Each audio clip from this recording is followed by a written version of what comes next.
पिछले भाग में आपने देखा कि कैसे अकेली विभीषणा ने उस क्रूर राजा और उसकी विशालकाय सेना की धज्जियां उड़ाकर रख दी।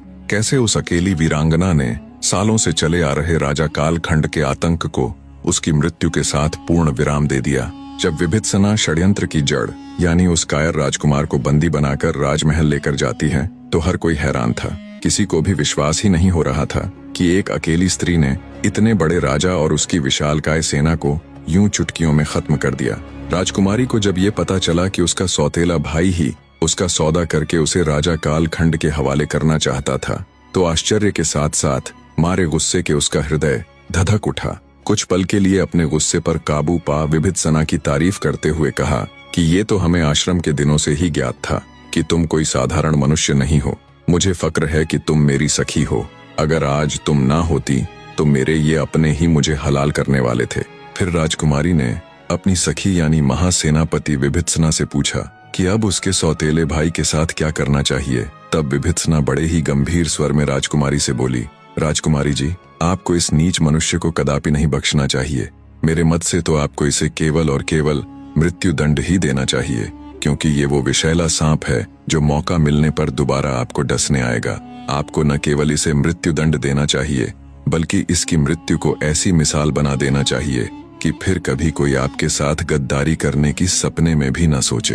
विभीषणा की बात उचित जान राजकुमारी ने तुरंत सेना अध्यक्ष को हुक्म दिया कि समस्त राज्य में घोषणा करवा दो कि कल सायंकाल को राजकुमार रुद्रसेन को उसकी द्रोहकारिता के दंड स्वरूप नगर के मध्य चौराहे पर फांसी दी जाएगी। राजकुमारी के आदेश अनुसार पूरे राज्य में ढिंढोरा पिटवा दिया गया। जब ये खबर रानी त्रिलोचना को पता लगी तो उसके पैरों नीचे से जमीन खिसक गई।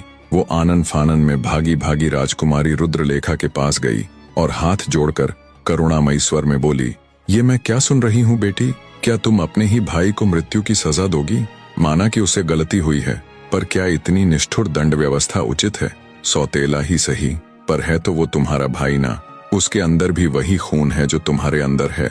अपनी सौतेली माँ को कठोरता से जवाब देते हुए राजकुमारी रुद्रलेखा बोली, क्षमा कीजिए माताश्री, पर अब उसकी सजा की घोषणा हो चुकी है और आप उसके इतने बड़े गुनाह को गलती का नाम कैसे दे सकती है? सौदा किया था उसने मेरा उस दुष्ट राजा के साथ। महारानी त्रिलोचना अपनी सौतेली बेटी के आगे बहुत गिड़गिड़ाई, पर राजकुमारी के ऊपर उसके गिड़गिड़ाने का कोई फर्क नहीं पड़ा। खून के आंसू रोती हुई रानी त्रिलोचना तिलमिलाकर रह गई। घोषणा अनुसार तय समय पर राजकुमारी रुद्रलेखा ने अपने सौतेले भाई को बीच चौराहे पे फांसी से लटका दिया। रानी त्रिलोचना खून के आंसू रोती रह गई। अपने इकलौते जवान बेटे की मौत को वो किसी भी तरह हजम नहीं कर पा रही थी। टुकड़े टुकड़े हो चुके हृदय के साथ वो अपने बेटे की खाक हो चुकी चिता के पास जाती है और उसकी राख अपने माथे पर मलती हुई ये घोर प्रतिज्ञा करती है कि वो एक दिन राजकुमारी रुद्रलेखा के अंत का कारण बनेगी। अब उसके जीवन का केवल एक ही मकसद है, राजकुमारी रुद्रलेखा की दर्दनाक मौत। प्रतिशोध की अग्नि में जल रही रानी त्रिलोचना अपने बूढ़े हो चुके पिता यानी राजा त्रिलोचन सिंह के पास जाती है और उनसे मदद की गुहार लगाती है। यूं अपनी बेटी को तड़पता देख उसका पिता बोला, क्षमा करना पुत्री, मेरी देह अब वृद्ध हो चुकी है। अब मेरे अंदर इतनी ताकत नहीं कि मैं अरण्यपुर राज्य के ऊपर हमला कर सकूं, पर अगर मैं युवा भी होता तो भी शायद राजकुमारी रुद्रलेखा का कुछ नहीं बिगाड़ पाता, क्योंकि उसके साथ वो मायावी विभीषणा जो ठहरी वो कोई साधारण स्त्री नहीं है, वो तो साक्षात मृत्यु है, जिस अकेली ने कुछ ही देर में शक्तिशाली राजा कालखंड का उसकी विशालकाय सेना के साथ संहार कर दिया। वो कोई साधारण स्त्री कैसे हो सकती है?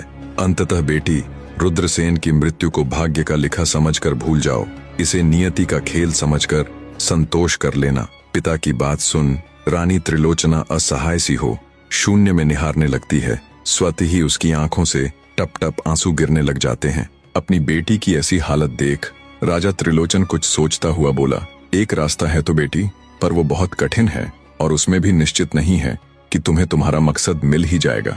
पिता की बात सुन रानी त्रिलोचना के अंदर एक छोटी सी उम्मीद जगी। बेसब्र सी होती हुई वो तुरंत अपने पिता से बोली, कोई भी रास्ता हो पिताजी, आप मुझे बताइए तो सही। मुझे जो करना होगा मैं करूंगी, चाहे इसके लिए मुझे खुद की बलि ही क्यों ना देनी पड़े। यूं अपनी बेटी को अपने मकसद के लिए उतावला देख राजा त्रिलोचन बोला, बेटी सीधे सीधे तुम तो क्या कोई भी राजकुमारी रुद्रलेखा का कुछ भी नहीं बिगाड़ पाएगा। अगर तुम जंगलों और श्मशानों में रहने वाले किसी अघोरी को अपने मकसद के लिए राजी कर लो तो कुछ हो सकता है, पर उनका कोई भी ठिकाना नहीं होता। वो तुम्हें कहाँ मिलेंगे इसका मुझे भी कुछ नहीं मालूम। पिता की बात सुन रानी त्रिलोचना के हृदय में उम्मीद की एक किरण नहीं बल्कि पूरा सूर्य जाग उठा था। अब उसे रास्ता मिल चुका था। उसे पता था अब आगे क्या करना है। रानी त्रिलोचना अपने पिता के शब्दों को हृदय में संजोए वापस अरण्यपुर लौट आई। उसके मन में अब एक ही लक्ष्य था, एक सिद्ध अघोरी की खोज करना जो रुद्रलेखा के विनाश में उसका सहायक बन सके। रानी ने गुप्त रूप से अपने विश्वस्त सेवकों को निकटवर्ती घने जंगलों और श्मशान घाटों में भेजा ताकि किसी सच्चे अघोरी साधु का पता लगाया जा सके। किंतु दिन बीतते गए और कोई भी सफलता नहीं मिली। एक रात जब लाल चंद्रमा आकाश में चमक रहा था तब रानी खुद चुपके से राजमहल से निकलकर एक श्मशान जा पहुंची। शायद आज किस्मत भी रानी त्रिलोचना के साथ थी। देखा तो धुंध और धुएं के बीच मानव खोपड़ियों से सजे एक वृक्ष के नीचे एक बिल्कुल नग्न अघोरी बैठा था जिसकी आंखें खून सी लाल थीं। हिम्मत करके रानी उसके पास गई और प्रणाम करती हुई बोली, हे महासिद्ध, मैं त्रिलोचना अरण्यपुर की रानी आपकी शरण में आई हूँ। मेरे पुत्र की बड़ी ही निर्ममता से हत्या कर दी गई। मुझे प्रतिशोध चाहिए महाराज। अब केवल आप ही हैं जो मेरी मदद कर सकते हैं। रानी त्रिलोचना की बात सुन अघोरी ने भयंकर स्वर में हंसते हुए कहा, तू क्या समझती है कि हम तुम्हारे घरेलू झगड़ों का हल करने के लिए यहाँ बैठे हैं? पागल स्त्री, हम अघोरी हैं, मृत्यु और श्मशान के भोगी। अघोरी साधु की बात सुन कुछ क्षण के लिए रानी त्रिलोचना सकपका गई। उसे कुछ भी बोलने के लिए न सूझा। फिर बड़ी हिम्मत करके रानी ने अपने टूटे हुए हृदय का दुख अघोरी के सामने उगल दिया। मैं वो कुलक्षणी, वो अभागी स्त्री हूँ जिसकी आंखों के सामने उसके जवान पुत्र को फांसी पर लटका दिया। उस बेचारे का दोष सिर्फ इतना था कि उसे अपना हक चाहिए था।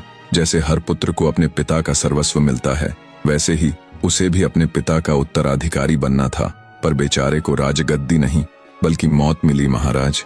मुझे सोते जागते हर समय अपने पुत्र की वो जलती हुई चिता दिखाई देती है बाबा। मुझ अभागन का जीवन मृत्यु से ज्यादा दुखदाई हो गया है। मैं बड़ी ही उम्मीदों के साथ आपके पास आई हूँ। आप मुझे यूं खाली हाथ नहीं लौटा सकते। आप जो कहेंगे वो मैं दूंगी। धन दौलत, हीरे जवाहरात, सोना चांदी, अगर आप कहें तो मैं खुद के प्राण भी दे दूंगी। रानी त्रिलोचना की बात सुन कुछ देर तक अघोरी बिल्कुल मौन बैठा रहा। फिर बोला, ठीक है, अगर तेरी यही इच्छा है, तू यही मार्ग चुनना चाहती है, तो कल आधी रात को तुझे फिर से यहाँ आना है। मैं देखता हूँ तेरे लिए क्या कर सकता हूँ। अघोरी तांत्रिक से आश्वासन मिलने पर रानी त्रिलोचना वापस राजमहल लौट आती हैं। अब उसे इंतजार था तो बस कल का। बदले की आग में जल रही रानी को कुछ सुकून मिला। सोचा, अब मेरे पुत्र की मृत्यु का बदला पूरा हो जाएगा। पर रानी त्रिलोचना इस बात से बिल्कुल बेखबर थी कि अनजाने में वो किसे न्योता दे रही है। उसे ये बिल्कुल भी ज्ञात नहीं था कि वो मौत से खेल रही है। जिस अघोरी से वो मिलकर आई थी वो कोई साधारण अघोरी नहीं था। वो उस दुष्ट दानव त्रैलोक्यसुर का भक्त था जो हमेशा उसी की साधना करता था। रानी त्रिलोचना के जाने के बाद वो तांत्रिक अघोरी अपनी साधना शक्ति से हजारों मील दूर अपने गुरु, अपने भगवान यानी उस दुष्ट दानव त्रैलोक्यसुर के पास गया और कहा, महाराज, यहाँ से हजारों मील दूर अरण्यपुर नामक एक राज्य है। वहाँ की रानी अपने पुत्र की मृत्यु का बदला लेने के लिए तड़प रही है। किसी तांत्रिक को खोजते खोजते वो मेरे पास चली आई। वो चाहती है मैं उसकी सौतेली बेटी का वध कर दूं। उसके बदले वो कुछ भी देने को तैयार है। कुंवारी लड़कियों के भूखे दरिंदे त्रैलोक्यसुर ने जब उस तांत्रिक अघोरी की बात सुनी तो उसकी आंखें चमक उठीं। मन में कुछ विचार करते हुए दैत्य त्रैलोक्यसुर अपने शिष्य यानी उस अघोरी तांत्रिक से बोला, तुम बड़ी अच्छी खबर लेकर आए हो। हम जरूर उस रानी का कष्ट दूर करेंगे। अपने उस शिष्य के साथ वो दुष्ट दानव अरण्यपुर से कुछ दूर स्थित उस श्मशान में आ पहुंचा जहां कल रानी त्रिलोचना आने वाली थी। इधर जैसे तैसे रानी ने रात काटी और फिर दिन। जैसे ही आधी रात हुई वो फिर से उस तांत्रिक के बुलावे पर श्मशान जा पहुंची। रानी को आया देख अघोरी तांत्रिक खुश हो गया और उसको लेकर शमशान में बनी अपनी कुटिया के अंदर चला गया। अंदर जाकर जब रानी त्रिलोचना ने दैत्य त्रैलोक्यसुर को देखा तो उसके प्राण सूख गए। इतना भयंकर और इतना विशालकाय जीव उसने पहली बार देखा था। रानी को घबराया देख वो तांत्रिक बोला, घबराओ मत बालिके, ये मेरे गुरु त्रैलोक्यसुर है। यही है जो तुम्हारा कष्ट दूर करेंगे, पर बदले में इन्हें भी तुमसे कुछ चाहिए। तांत्रिक की बात सुन रानी त्रिलोचना बोली, महाराज, इन्हें जो भी चाहिए होगा वो मैं दूंगी। धन दौलत, हीरे जवाहरात, उसकी बात को बीच में ही काटते हुए दैत्य त्रैलोक्यासुर बोला, मूर्ख औरत, क्या तुझे लगता है हम तेरी दौलत के भूखे हैं? दैत्य की बात सुन रानी त्रिलोचना सकपका जाती है। आगे दैत्य त्रैलोक्यासुर बोला, मुझे धन दौलत नहीं बल्कि हर रात एक सुंदर और कुंवारी लड़की की भेंट चाहिए, और इस बात का ख्याल रहे लड़की पवित्र होनी चाहिए। दैत्य त्रैलोक्यासुर की बात सुन रानी त्रिलोचना के होश उड़ जाते हैं। उसके पैरों नीचे से जमीन खिसक जाती है। उस तांत्रिक की तरफ देखकर रानी हकलाते हुए बोली, मगर बाबा, मैं हर रोज कुंवारी कन्या कहाँ से लाऊंगी? रानी की बात सुन तांत्रिक बोला, अरे मूर्ख स्त्री, जब मेरे महामहिम तेरी सौतेली बेटी को ही खत्म कर देंगे तो राज्य को संभालने वाला कौन बचेगा? कौन होगा जिसके हाथ में पूरे राज्य की बागडोर होगी? तुम होगी। संपूर्ण अरण्यपुर पर तुम्हारा शासन होगा, और एक रानी के लिए हर रोज एक कुंवारी लड़की का इंतजाम करना कौन सी बड़ी बात है? तांत्रिक की बात सुन रानी त्रिलोचना की आंखें चमक उठी। ये तो कभी उसने सोचा ही नहीं था कि राजकुमारी रुद्रलेखा की मृत्यु के बाद सब कुछ उसी का होगा। वहीं संपूर्ण राज्य की महारानी बनेगी। खुद को रानी बनने की कल्पना मात्र से ही रानी त्रिलोचना सिहर उठी। उसने हर्षित होते हुए तांत्रिक को वायदा किया कि वो हर रोज वायदे के मुताबिक एक पवित्र कुंवारी कन्या को महामहिम दैत्य त्रैलोक्यासुर के पास भेज दिया करेगी। इस तरह रानी त्रिलोचना दैत्य त्रैलोक्यासुर की बातों में आ जाती है। दैत्य त्रैलोक्यासुर, जिसे हर रोज अपने शिकार के लिए बाहर जाना पड़ता था, अब उसे उसका शिकार बैठे बिठाए ही मिल जाया करेगा। रानी त्रिलोचना खुशी खुशी वापस राजमहल लौट आती हैं। कहाँ वो अब तक सिर्फ बदले की ही सोच रही थी, और कहाँ अब वो संपूर्ण राज्य की रानी बनने वाली थी। कल्पना मात्र से ही उसका रोम रोम सिहर उठता है। अब बस उसे इंतजार था तो बस इस बात का कि कब वो दैत्य राजकुमारी रुद्रलेखा को अपना शिकार बनाएगा। उधर दैत्य त्रैलोक्यासुर भी उचित अवसर की तलाश में रहने लगा, और जल्दी ही वो दिन आ भी गया। एक दिन राजकुमारी रुद्रलेखा ने विभित्सना से कहा कि आज उसका शिकार पर जाने का मन है। राजकुमारी की बात सुन बिना किसी आपत्ति के विभित्सना बोली, ठीक है राजकुमारी जी, चलो फिर। राजकुमारी रुद्रलेखा बोली, नहीं सखी, आज हम अकेले ही शिकार पर जाना चाहते हैं। विभित्सना ने मना किया, पर राजकुमारी अपनी जिद पर अड़ी रही। कहते हैं ना, जब होने का समय आता है तो उसे कोई टाल नहीं सकता, वो तो होकर ही रहती है। अंततः कुछ सिपाहियों के साथ विभित्सना ने राजकुमारी रुद्रलेखा को शिकार पर जाने की इजाजत दे दी। बेशक वो राजकुमारी थी, पर हर छोटे से छोटा काम भी वो अपनी सखी विभित्सना से पूछकर ही करती थी। विभित्सना भी बचपन से ही इतना आदर और सम्मान मिलने के कारण राजकुमारी रुद्रलेखा को जान से भी ज्यादा चाहती थी। इसलिए वो राजकुमारी रुद्रलेखा की इतनी फिक्र करती थी। वो नहीं चाहती थी कि कभी भी राजकुमारी रुद्रलेखा किसी अनचाहे संकट में पड़ जाए, पर आज राजकुमारी की जिद के आगे उसे झुकना पड़ा। राजकुमारी रुद्रलेखा जब जंगल में पहुंची तो कई दिनों से इसी अवसर की तलाश में बैठे दैत्य त्रैलोक्यासुर की तो जैसे चांदी हो गई। पलक झपकते ही उसने राजकुमारी के साथ मौजूद सभी सिपाहियों को मार गिराया और राजकुमारी रुद्रलेखा को उठाकर श्मशान में ले गया। दैत्य त्रैलोक्यासुर आज तक अपने जीवन काल में हजारों लाखों कुंवारी लड़कियों के साथ खेल चुका था, पर राजकुमारी रुद्रलेखा सा उसने कभी कोई न देखा था। आज से ठीक 11 दिन बाद अमावस की रात्रि थी। कई 100 वर्षों बाद इस बार आने वाली अमावस का मुहूर्त कुछ खास था। इस बार ग्रहों का कुछ ऐसा संयोग बन रहा था जिस दिन बुराई की शक्तियां अपने पूरे चरम पर होती। दैत्य त्रैलोक्यासुर को वर्षों से इस खास अमावस का इंतजार था। अमावस से ठीक कुछ दिन पहले ही उसे राजकुमारी रुद्रलेखा मिली तो उसके लिए सोने पर सुहागा वाली कहावत चरितार्थ हो गई। दैत्य ने निश्चय किया कि वो 11 दिन बाद आने वाली अमावस की काली रात में राजकुमारी रुद्रलेखा की आहुति देगा, जिससे उसकी शक्तियां अजेय हो जाएंगी। फिर उसे अपने प्राण बचाने के लिए किसी तोते की आवश्यकता नहीं पड़ेगी और वो सदा के लिए अजर अमर हो जाएगा। अब उसे इंतजार था तो बस अमावस की उस काली रात का। उधर जब शाम होने तक भी राजकुमारी रुद्रलेखा वापस राजमहल नहीं लौटी तो विभित्सना को उसकी चिंता सताने लगी। किसी अनहोनी की आशंका के चलते भारी हृदय से वो राजकुमारी रुद्रलेखा की तलाश में जंगल की ओर निकल पड़ी। जब वो जंगल पहुंची और वहां उसे सिपाहियों के मृत शरीर दिखे तो उसका माथा ठनक गया। वो वहीं सिर पकड़कर बैठ गई। उसका दिमाग एकदम से सुन्न पड़ गया। उसके मन में तरह तरह के अनचाहे विचार आ रहे थे कि राजकुमारी रुद्रलेखा के साथ पता नहीं क्या हुआ होगा। अपनी तंत्र विद्या से राजकुमारी रुद्रलेखा के शरीर की गंध का पीछा करते करते वो श्मशान तक जा पहुंची, जहां वो दुष्ट राक्षस राजकुमारी रुद्रलेखा को उठाकर ले गया था। श्मशान में पहुंचने पर जोर जोर से राजकुमारी को आवाज लगाते हुए विभित्सना उसे वहां खोजने लगी। कुटिया के अंदर अचेत अवस्था में पड़ी राजकुमारी रुद्रलेखा तो उसकी आवाज कैसे सुन पाती, पर जब दैत्य त्रैलोक्यसुर ने बाहर से किसी के चीखने और बार बार राजकुमारी रुद्रलेखा को पुकारे जाने की आवाज सुनी तो गुस्से के साथ वो गुर्राते हुए बाहर आया। सुनसान पड़ी श्मशान में जब विभित्सना ने इतने विशालकाय दुष्ट राक्षस को देखा तो वो एकदम सुन्न पड़ गई। आज से पहले उसने इतना विशाल और खतरनाक जीव पहले कभी ना देखा था। आश्रम के दिनों में छोटे मोटे दानवों से उसका पाला जरूर पड़ा था, पर ऐसा कुछ उसने पहले कभी ना देखा था। उसको देखते ही विभित्सना को समझते देर न लगी कि हो न हो सब इसी का किया धरा है। गर्जना करते हुए विभित्सना उस दुष्ट दानव से बोली, कौन है तू? किस लिए आया है यहाँ? और क्या किया तूने मेरी सखी के साथ? कहाँ है वो?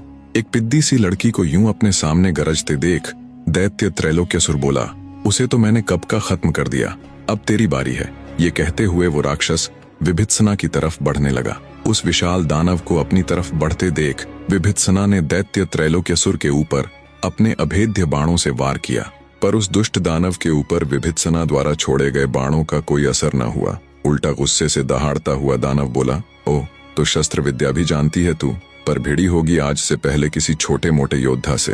दानव आगे कुछ कहता उससे पहले ही विभित्सना दहाड़ती हुई उसकी तरफ झपटी और अपनी तलवार से अपनी संपूर्ण शक्ति के साथ दैत्य पर प्रहार किया। विभित्सना के इस प्रहार से दैत्य एक पल के लिए झटपट आया, फिर पूरे गुस्से के साथ उसने विभित्सना को अपने एक हाथ से उठाया और तेजी के साथ बहुत दूर फेंक दिया। हवा में उड़ती हुई विभित्सना बहुत दूर जाकर गिरी और मारे दर्द के छटपटाने लगी।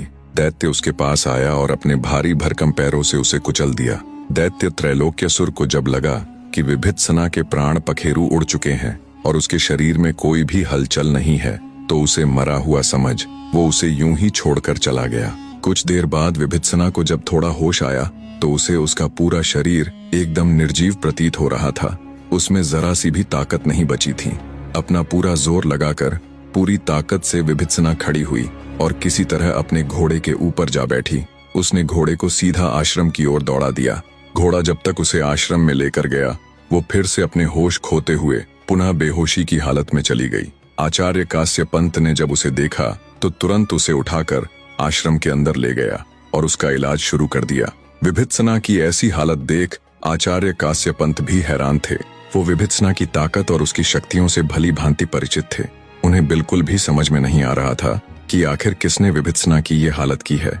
ऐसा कौन दुष्ट आ गया जिसने उसकी शिष्या की ये हालत कर दी कि अब शायद उसका बचना भी मुश्किल नजर आ रहा था। कड़े इलाज के 48 घंटे बीतने पर विभित्सना को होश आया। जैसे ही उसे होश आया वो राजकुमारी रुद्रलेखा को पुकारने लगी। एक सेवक ने भागकर आचार्य कास्य पंत को बताया कि उसे होश आ गया है, तो आचार्य जी तेजी के साथ तुरंत विभित्सना के पास आए। उसे होश में आया देख वो अत्यंत हर्षित हुए।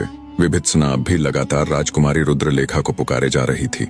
उसको यूं तड़पती देख आचार्य कास्य पंत ने उसे शांत करवाया और आराम करने की सलाह दी। कुछ घंटे और बीतने के बाद विभित्सना को जब थोड़ा ठीक महसूस हुआ तो उसने अपने साथ बीती पूरी घटना से आचार्य कास्य पंत को अवगत करवाया। पूरी बात जानकर आचार्य कास्य पंत घोर चिंता में डूब गए। उन्हें भी कुछ समझ न आया तो विभित्सना को आराम करने की सलाह देकर अपने महागुरु के पास जाने का विचार किया, पर विभित्सना भी खुद को ठीक बताते हुए जिद करके आचार्य जी के साथ उनके महागुरु से मिलने चल पड़ी। कुछ ही समय में आचार्य कास्य पंत विभित्सना को ले पहाड़ी पर स्थित अपने महागुरु की कुटिया में पहुंच गए। आचार्य कास्य पंत के महागुरु मुनि अंगिरा बहुत ही पहुंचे हुए सिद्ध महात्मा थे, जो पहले से ही आचार्य कास्य पंत और विभित्सना के आने का मकसद जानते थे। सबसे पहले तो उन्होंने अपनी सिद्धियों से विभित्सना को बिल्कुल पहले की तरह स्वस्थ कर दिया और गंभीर स्वर में बोले, तुम जिस दुष्ट दानव से मिली थी वो कोई साधारण राक्षस नहीं है, बल्कि वो स्वयं मौत का उपहास है। हजारों सालों कठिन तप करके उसने अनेकों शक्तियां हासिल कर ली हैं। उसकी उन्हीं शक्तियों में से एक शक्ति वो भी है जिससे वो मृत्यु को धोखा देकर मरी हुई कन्याओं को फिर से जीवित कर लेता है। आगे मुनि अंगिरा बोले, बेटी, बड़ी ही आसानी के साथ मैं तुमसे ये कह सकता हूँ कि तुम अपनी सखी को भूलकर अपने रास्ते वापस लौट जाओ, पर मैं ऐसा कदापि नहीं कहूंगा, क्योंकि मैं जानता हूँ इस समय समस्त धरा पर केवल और केवल तुम ही हो जो उस दुष्ट दानव का अंत करने में सक्षम है। अगर इस अमावस तक उस दुष्ट का अंत न किया गया तो वो इतना शक्तिशाली बन जाएगा कि फिर उसे मारना या हराना असंभव हो जाएगा। एक तरह से वो दुष्ट राक्षस हमेशा के लिए अजेय हो जाएगा। उसे मारने और हराने के लिए सीधे उससे ना भिड़कर उस तोते तक पहुंचा जाए जिसमें उस दुष्ट के प्राण हैं। आचार्य काश्यपंत और विभित्सना आंखें फाड़े मुनि अंगिरा की तरफ देखे जा रहे थे। उनकी समझ में कुछ नहीं आ रहा था कि कैसा तोता, कैसी अमावस की रात और कैसे अंत होगा उस दानव का। उन दोनों को असमंजस में पड़े देख मुनि अंगिरा उन्हें शुरू से सब बताना प्रारंभ करते हैं। कहानी का अगला भाग भी बहुत जल्द आपके समक्ष उपस्थित होगा। तब तक वीडियो को लाइक करके हमारा हौसला बढ़ाते रहिए। धन्यवाद मेरे प्यारे दर्शकों।